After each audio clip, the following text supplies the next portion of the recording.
Australia's Tasmanian Devil. Renowned for its dangerous demeanour and terrifying temper.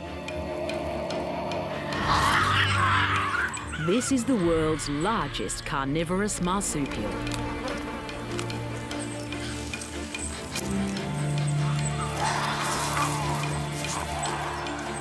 They're fearless fighters.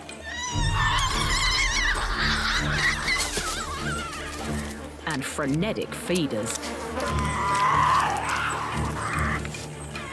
Spending their lives screeching through the wild woods of Australia's island state, Tasmania. It's just one corner of this colossal, ancient continent.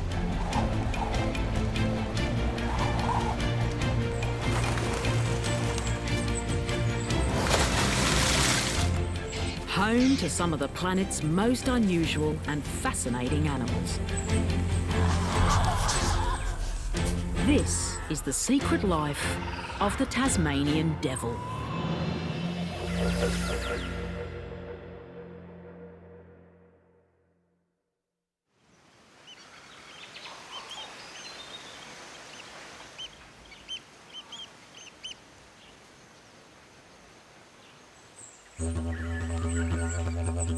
When the first European settlers arrived in Australia, they found themselves surrounded by animal life that was utterly unfamiliar to them. They came up with their own names for these alien creatures. The koala was dubbed the monkey bear.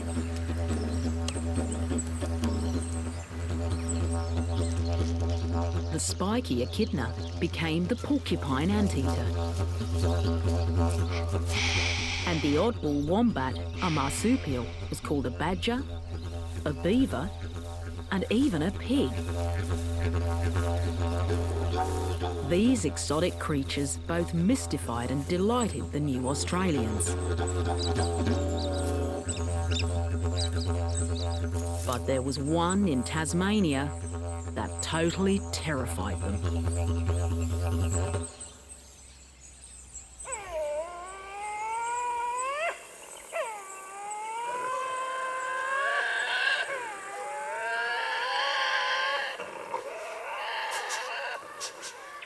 The settlers found the spine-chilling shrieks and unearthly wails that echoed round the bush at night so disturbing, they thought the animal that made them must be a kind of demon.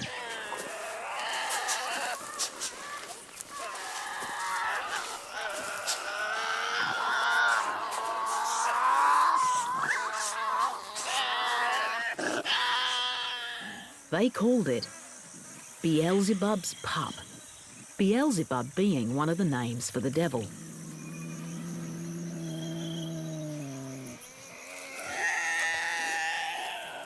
They're the size of a small dog, but so fearsome was the reputation of these animals, the early European settlers believed that if they fell from their horses in its territory, Beelzebub's pups would rip them limb from limb.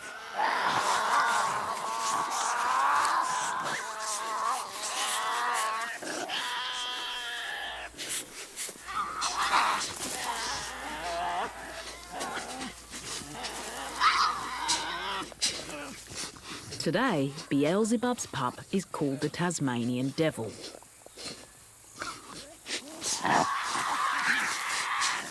And although it's never actually dismembered a human, it's still famous for its extraordinary screeches, yowls, and ear-splitting cacophonies.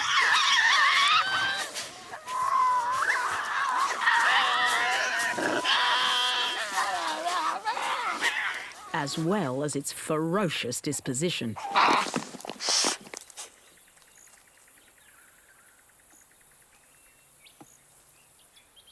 Devil fossils date back 70,000 years, suggesting the species is a relative newcomer.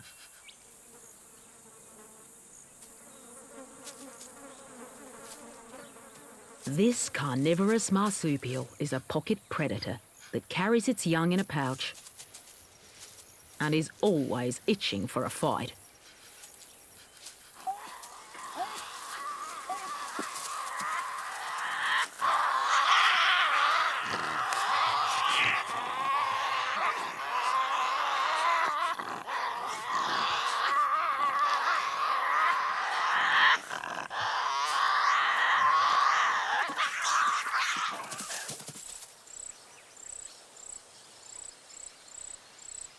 In the wild, they live solely on the island of Tasmania, off the southeast coast of the Australian mainland, full of their preferred habitat, open forests and woodlands.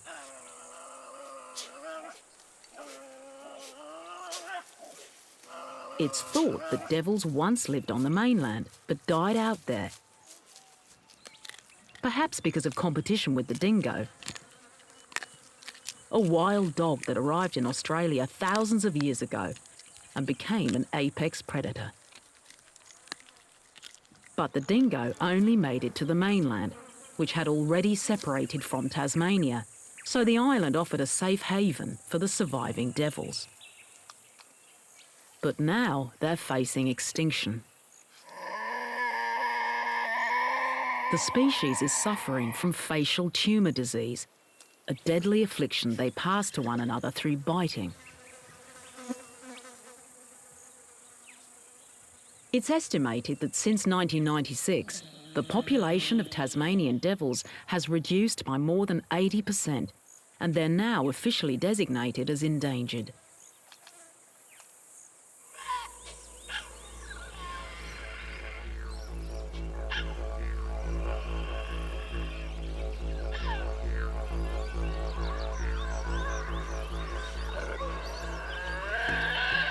It's nearing nightfall, and young male Carlos is emerging from his den. As devil numbers are in such sharp decline, he's part of a monitored population that is regularly health checked by conservationists. He's got an excellent sense of smell, and he picks up on a scent. He sets off from his den to find the source.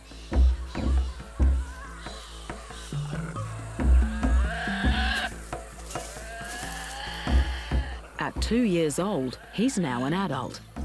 Lifespan in the wild is only around 5 or 6 years. He weighs over 8 kilos and may reach 12 kilos.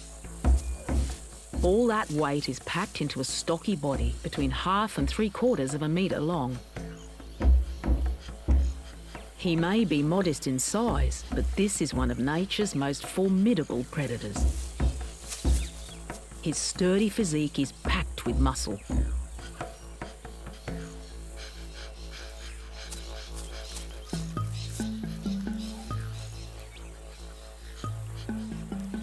His legs are short and strong, while his large head and neck support one of the most proportionately powerful bites in the animal kingdom. The equivalent of a dog 4 times his size, or for his body mass, more powerful than the bite of a tiger.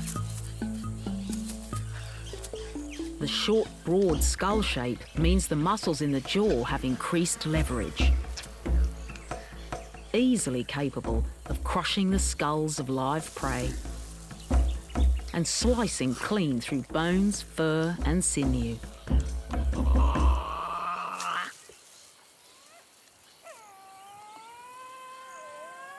Large parts of the devil's waking hours are taken up with trying to find food.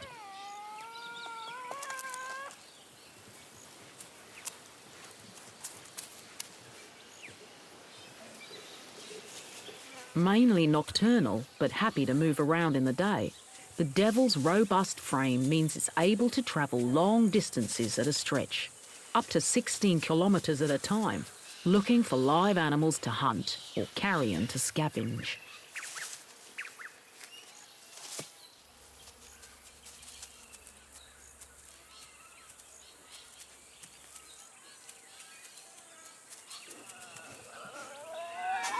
Although it doesn't defend a territory, it does have a home range that it regularly travels around. The size and shape of these ranges depends on how much food is in the area. Carlos is on his evening foraging expedition.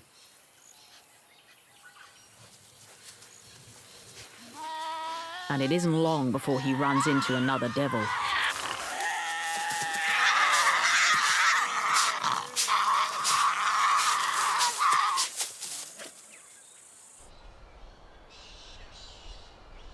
Devils spend a lot of time alone, but their home ranges often overlap, and when they do meet, there's almost always a fight.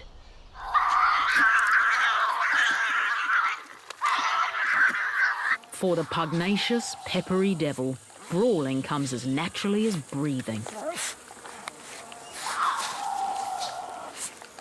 Females are just as feisty as the males and equally likely to engage in a rage-fueled fracas. For the males, it's all about dominance. Gaining ascendancy over their rivals will pay off once breeding season arrives in March, as females often favour dominant males. But these power plays to decide top devil take place all year, and they can be about almost anything.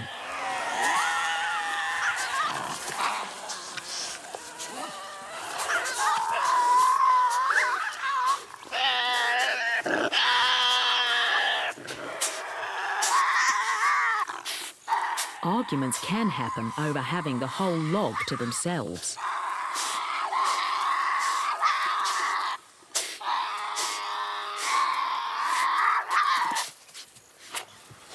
Or a blow-up could be over a tiny scrap of food. To a devil, it's all worth fighting over.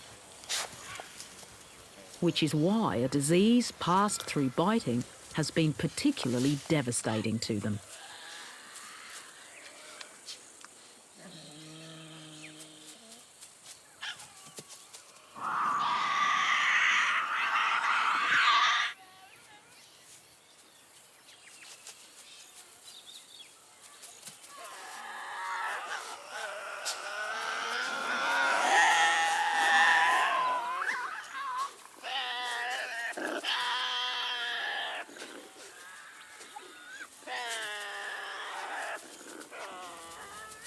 At the moment, Carlos is the local top dog, the most dominant male.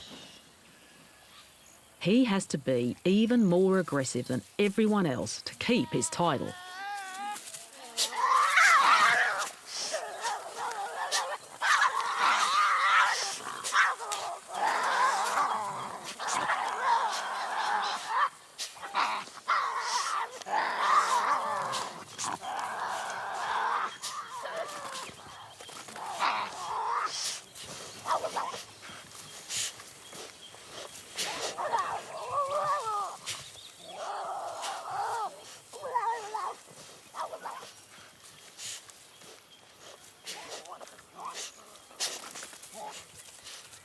And he has to maintain his position all year long.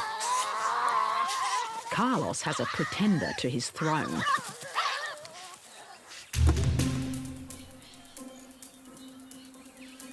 Two-year-old Mungo.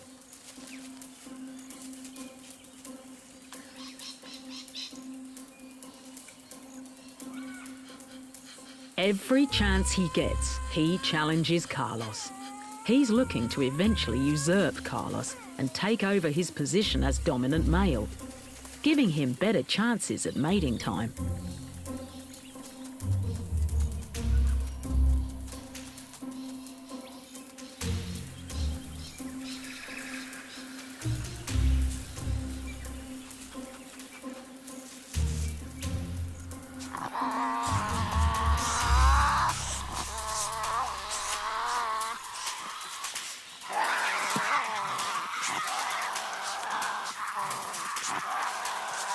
But so far, the battle-scarred Carlos has always chased off his challenger.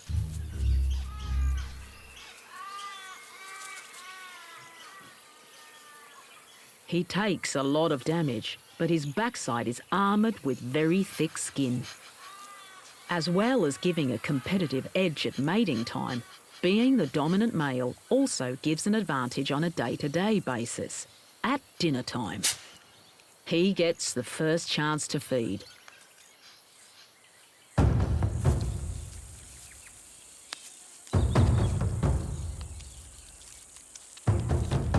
Tasmanian devils will eat almost anything. Insects, rabbits, rodents. They'll even actively hunt large live prey.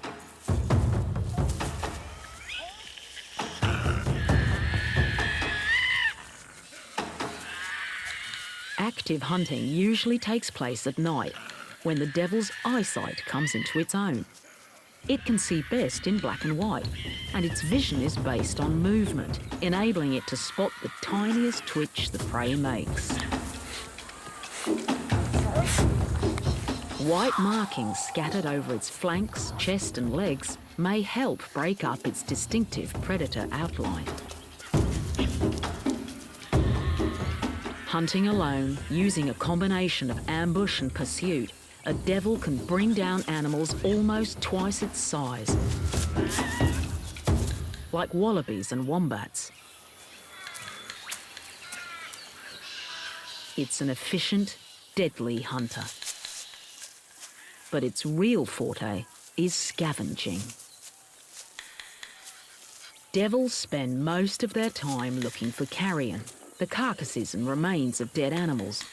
It's not uncommon to encounter it in the bush. Although devils live mostly solitary lives, when they find a large meal like this, they're able to come together. Much like vultures and hyenas in Africa, by cleaning up carcasses, they keep the bush free from rotting meat that could spread disease. And they're a friend to the farmer, who would otherwise have to bury the bodies of dead livestock.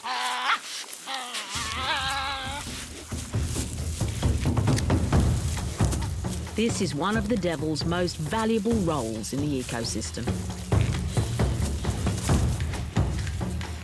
Like many carnivores, they use the easiest and fastest route through the carcass.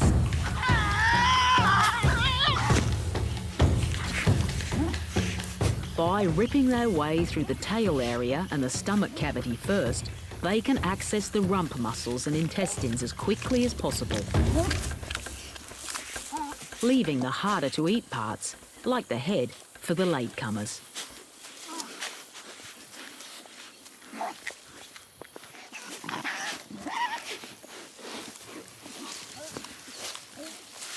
The devil's dentition is adapted for both capturing live prey and crunching carrion.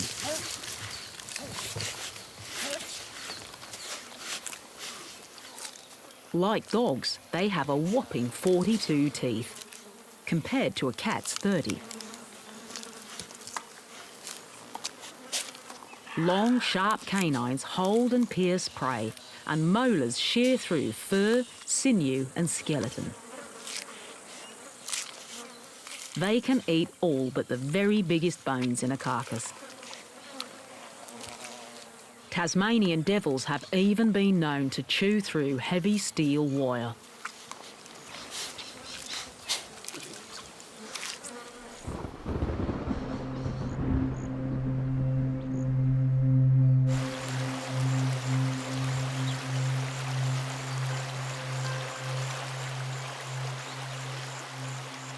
There are some large biological differences between marsupials like the Tasmanian devil and placental mammals like dingoes and bats.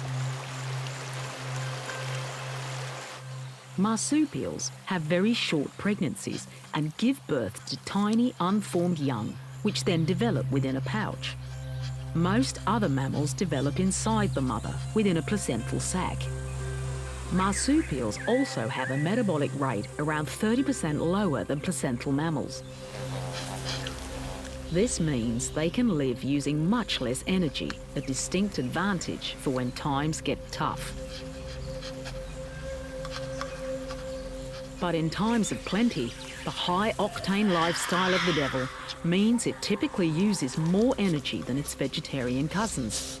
So it aims to consume about 15% of its body weight every day. For these committed carnivores, the search for food is relentless. The local males notice something nearby. Their sense of smell is so acute that they can detect food from around a kilometre away. They stand on their hind legs to give them the extra height they need to pick up on a scent carried on the wind. When on the hunt for large prey like wallabies or wombats, the devil uses a mixture of stalking and short sprints.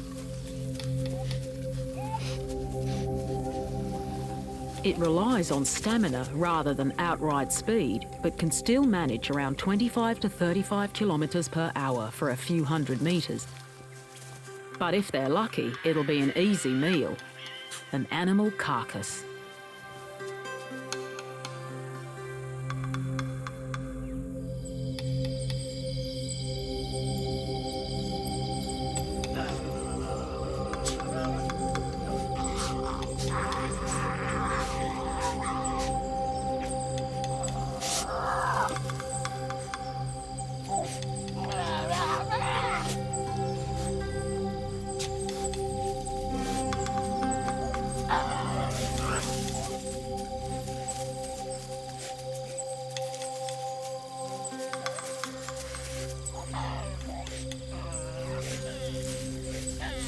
The devils have struck gold. It's the remains of a wallaby.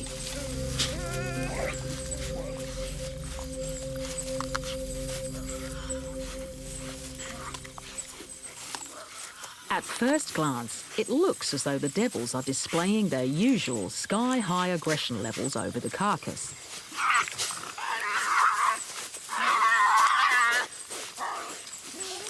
But although it seems like a free-for-all, in fact, there's some devil etiquette at work here.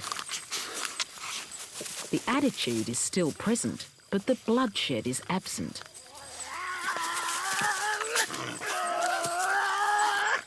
When feeding at a large carcass like this, the Tasmanian devil has evolved to be communal, which is extremely unusual for a carnivore that spends most of its time being solitary. Everyone, even lower-ranking individuals, will get to feed, even if it takes them a while to pluck up the courage.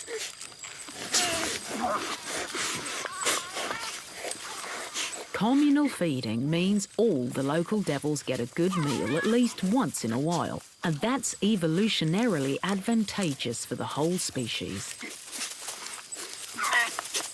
But it means they have to make the switch from all-out war to having some table manners. At a big feed, they avoid direct conflict by using ritualized posturings. Although they snap and scream at each other constantly, their teeth rarely actually connect. Their profuse whiskers extend to just beyond the width of their shoulders, so they can use them as sensors to judge the distance between them and another devil. They may jaw wrestle, where they stand up and place their paws on each other's shoulders or chests, and shake their heads constantly while vocalizing.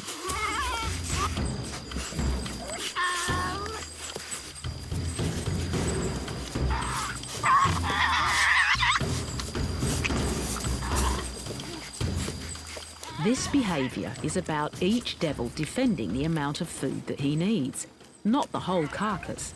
This is how they can all feed together. The size of the carcass affects the extent to which the feeding devil will chase off a challenger.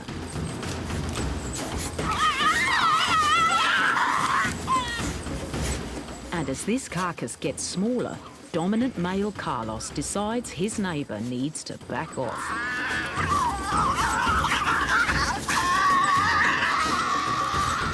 But even this exchange is without injury to either side.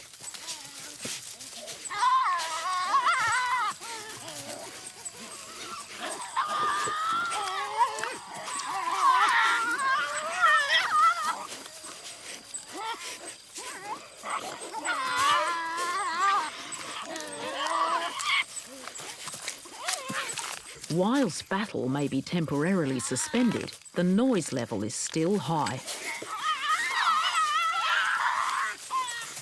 And this has its own important function. It alerts other devils in the area to the carcass, so they can come and join in the communal feed, saving them the energy of looking for other food. Tasmanian devils have many excellent adaptations to Australia's often harsh environment. A vital one is that they can consume a massive 40% of their body weight in a single sitting. They then store this extra fat in their tails, giving them a superb advantage in times of famine, which can occur in the dry forests and coastal woodlands they prefer to live in.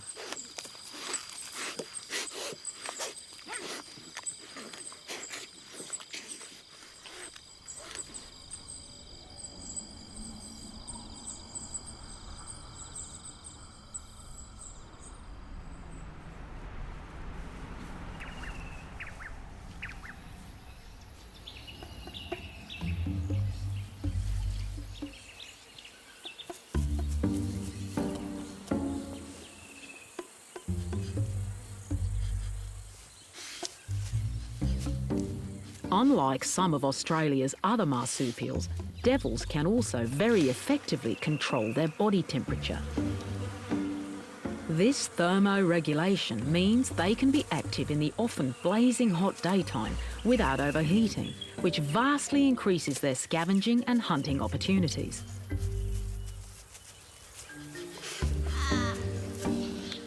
Another adaptation is that they can get most of their water requirements from their food.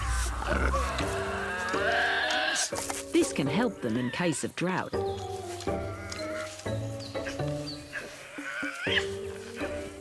A lower-ranking male picks up a scent.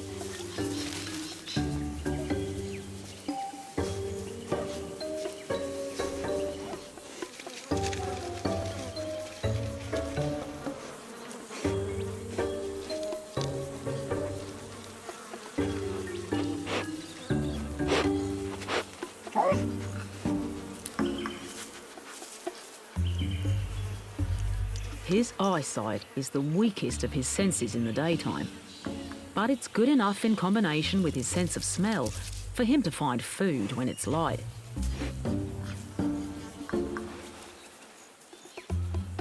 It's a lizard, a prime candidate for lunch, if he can track it down.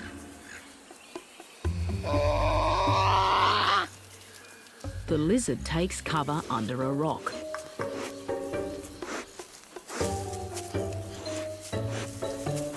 But the devil has another handy adaptation, wide feet with claws ideal for digging.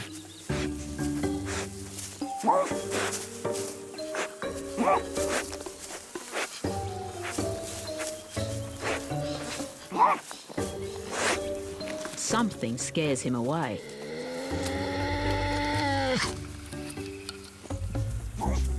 But he soon comes back.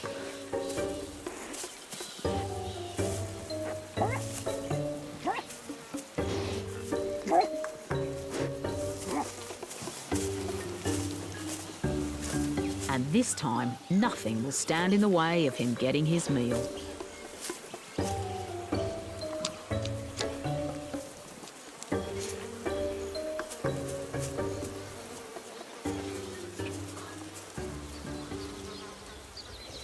The next animal to wander into devil territory is much more prickly. It's an echidna, an animal only found in Australia and neighbouring New Guinea. And it's utterly bizarre.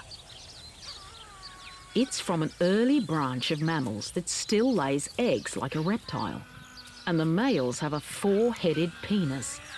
Like the equally rare platypus, it's categorised as a monotreme, an animal that just has a single opening for excretion and reproduction.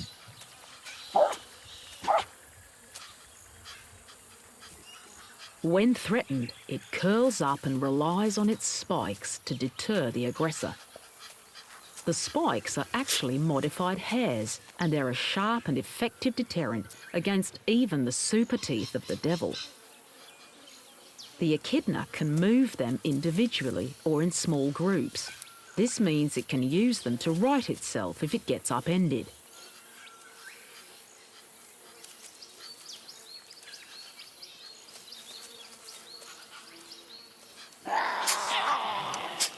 Even though the strange newcomer appears to be impenetrable, its discoverer wants to keep it to himself.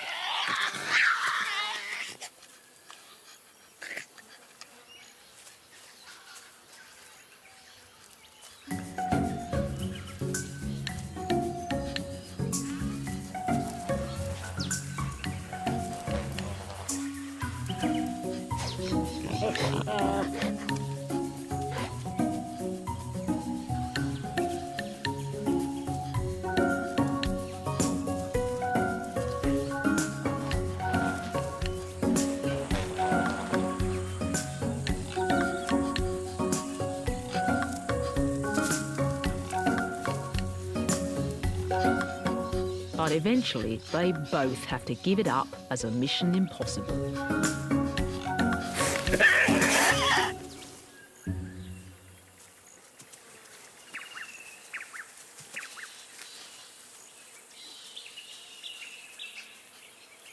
Meanwhile, Mungo, trying to climb the ladder of dominance and usurp Carlos, comes across a lower-ranking male who's found a piece of meat.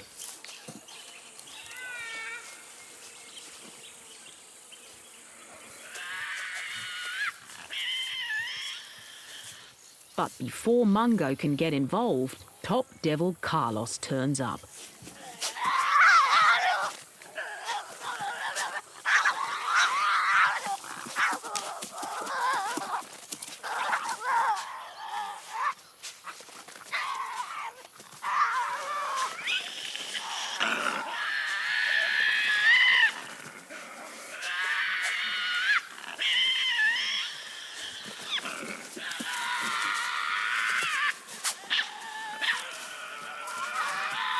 Now a third devil joins in.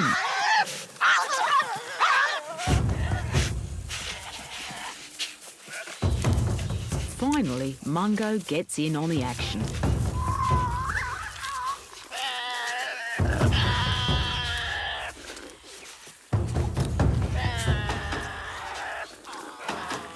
He grabs a big hunk of meat and makes his escape.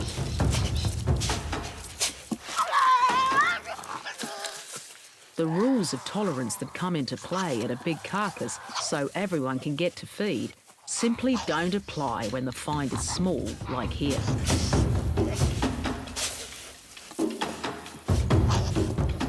It's every devil for himself.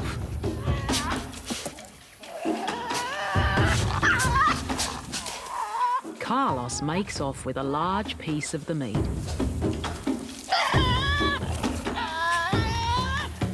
And the other two fight over the scraps.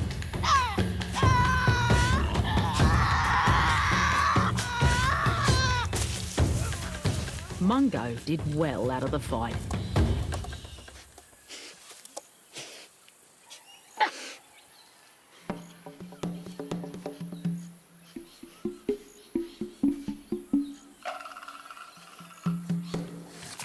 Since they're mostly solitary, it's the presence of food that usually leads to many forms of devil communication. Vocalizations are the most obvious.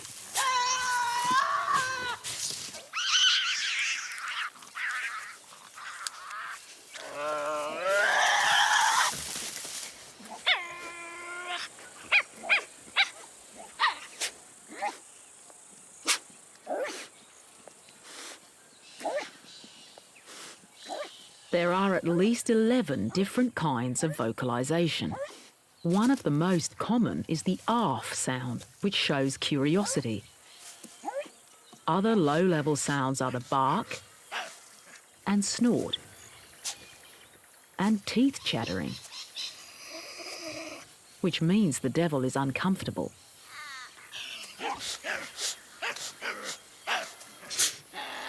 As the situation escalates, growling begins. Then full-scale screeching.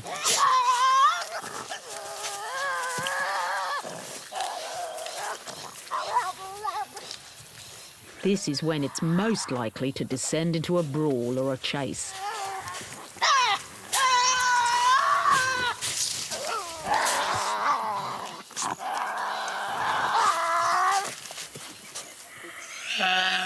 One of its most frequent communications is yawning. Its jaws can open to an astonishing 75 to 80 degrees wide. Humans can only manage around 33 degrees. A wide gape like this is common in carnivorous marsupials. The tiger quoll, a dedicated meat eater, also opens its mouth extremely wide. Even as a baby. Yawning is a displacement activity that says, I've got a fine set of teeth here, but at the moment I'm not interested in a fight. It also helps relieve built-up pressure in their oversized jaws.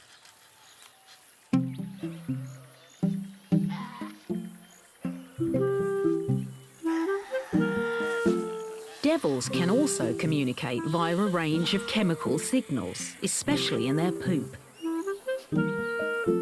A diet that's so varied and largely indiscriminate results in disproportionately large faeces. An average scat is around 15 centimetres long, but they can be 25 centimetres. And it can be full of surprises. Items that researchers have found within devil scats include a woolen sock, aluminium foil, the head of a snake, and half a pencil. After a while, the poop turns white, very like a hyena's faeces. This is due to the high levels of bone in both of their scats. Like many carnivores, their poop is pungent and full of information for other devils. All the devils in an area like to poop communally in the same spot, known as a devil latrine. This serves as a kind of community notice board, letting local devils know who visited and when, possibly giving information about their age and breeding condition. Mungo does some marking, known as anogenital dragging. It may look like a male marking his territory, but females also do this, and devils aren't really territorial. The exact purpose of dragging is unknown, but it may be associated with the transmission of chemical signals, a form of communication.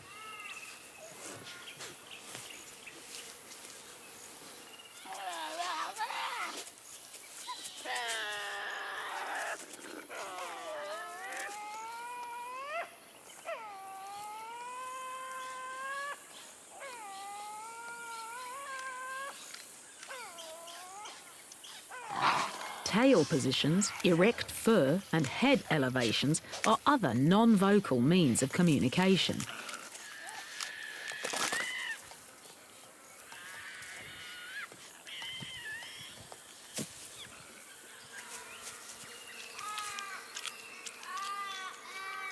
In devil society, the female of the species is not the gentler sex, and these two young females are arguing over a scrap of meat. It's not very big, but to a devil, it's still worth fighting over.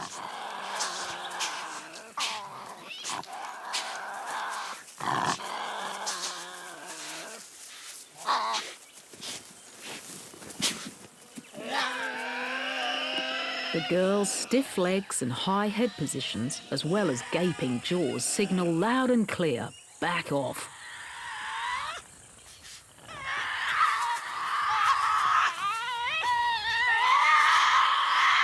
But if all communication fails, for a devil, a fight is the preferred method of sorting an issue out.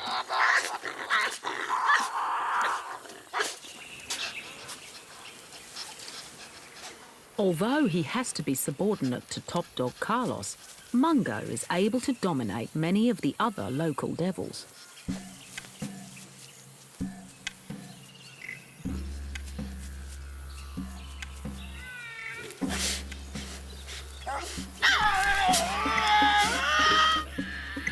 Mungo's at the bottom of the bank, warning the other devil not to come any closer.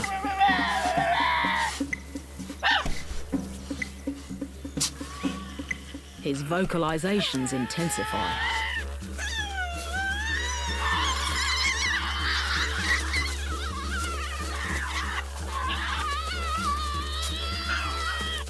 A win for Mungo. He's chased off the interloper.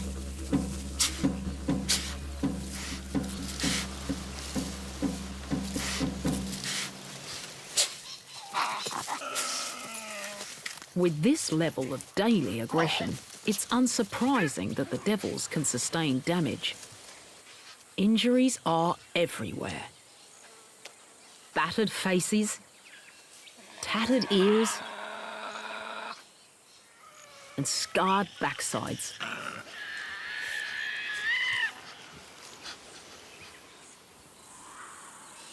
This low-ranking male has lost the whole of his upper lip and part of his nose. He tries to avoid other males and get some rest during the daytime. But Mungo is on the prowl. He's a much higher ranking, more aggressive devil. The disfigured devil has to give way. But Mungo hasn't finished making his point. He follows and pins down the other male, forcing him into a confrontation.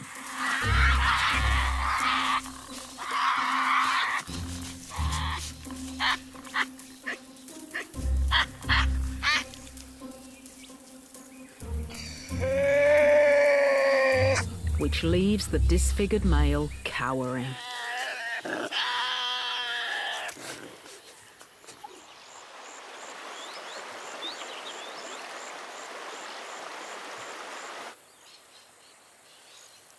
After a hard day or night of inflicting or receiving grievous bodily harm, the devil typically retires to its den. It may regularly use 3 or 4 dens, and once established, it tends to use the same ones for life. In the mating season, it may share its home, but for the rest of the year, it's a cosy den for one. These tend to be within banks, in dense vegetation near water, or even in a small natural cave. Sometimes it will take the time to dig out its own den in a preferred location. Or it may use a discarded wombat burrow. Wombats are fellow marsupials, although unlike the devil, they're vegetarian. They like similar habitat, and being slightly larger than the devil, their burrows are roomy and make for a spacious devil apartment.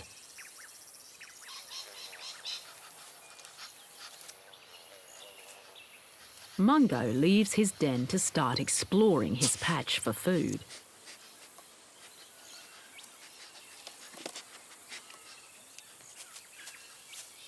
The disfigured male has blundered into the area, right on top of Mungo's den. If the more dominant devil notices him, he'll be attacked. But his outstanding sense of smell alerts him to the danger just in time, before Mungo's able to get into attack position. This time, he gets away safely.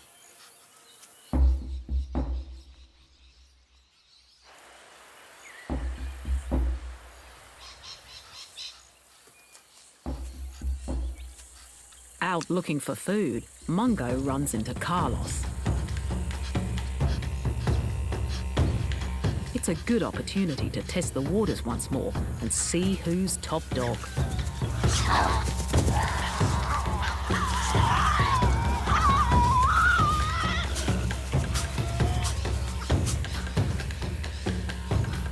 Carlos once again emerges triumphant, retaining the rights to first claim of a carcass and preferential treatment from the females come breeding season.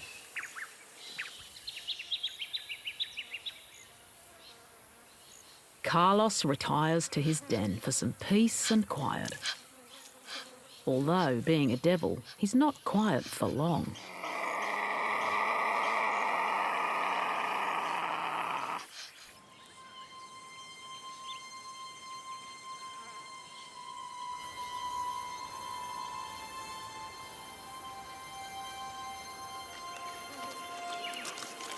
Tasmania is a paradise for animal life, but the devils don't get everything their way. The devil's love of carrion is often their downfall. As they try to feed on an easy source of carrion, roadkill, they frequently become it themselves.